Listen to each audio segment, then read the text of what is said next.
Merci, Monsieur le Ministre. La parole est à Monsieur Maxime Minot. Monsieur le Premier ministre, votre gouvernement est visiblement dépassé sur le pouvoir d'achat, qu'il cherche à sauver la face en reprenant à son compte les propositions de Valérie Pécresse et des Républicains. En effet, nous apprenons par Bruno Le Maire que votre gouvernement veut reprendre la proposition de Valérie Pécresse de relever le barème des indemnités kilométriques pour aider les Français qui doivent prendre la voiture pour aller travailler. Décidément, il faut attendre l'imminence des élections et les propositions de notre candidate pour que vous réagissiez enfin.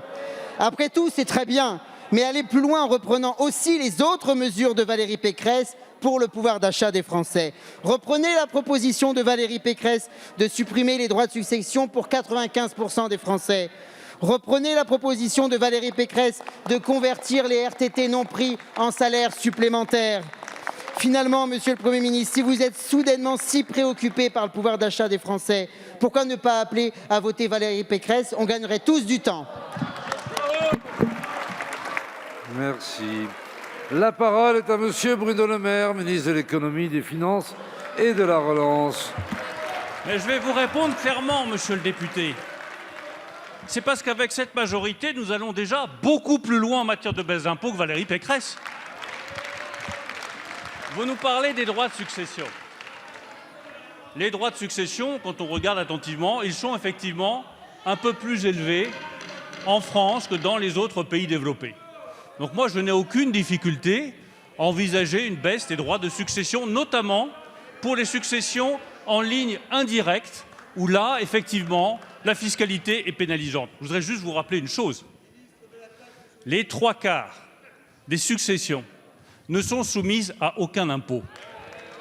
Donc la baisse des impôts que vous envisagez, elle concerne à peine 20% des Français. Et là où je vous dis que nous sommes allés beaucoup plus loin que ce que votre candidate propose, c'est que nous faisons des baisses d'impôts depuis 5 ans pour 100% des Français et pas pour 20%. Nous avons supprimé la taxe d'habitation, nous avons baissé l'impôt sur le revenu, nous avons baissé les impôts de production, nous avons baissé l'impôt sur les sociétés pour toutes les entreprises. Alors rejoignez-nous si vous voulez vraiment aller plus loin sur la baisse des impôts des Français que vous n'avez pas faite.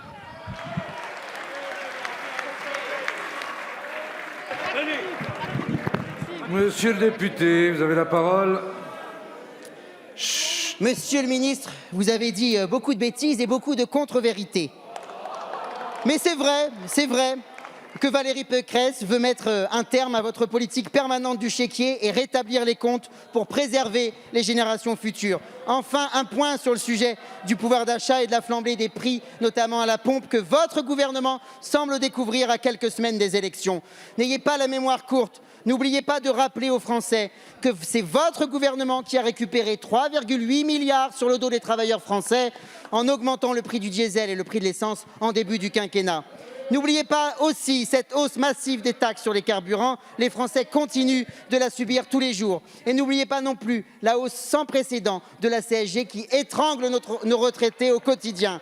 Alors, de grâce, ne nous donnez surtout pas de leçons sur le pouvoir d'achat des Français. Merci. Monsieur le ministre, vous avez la parole.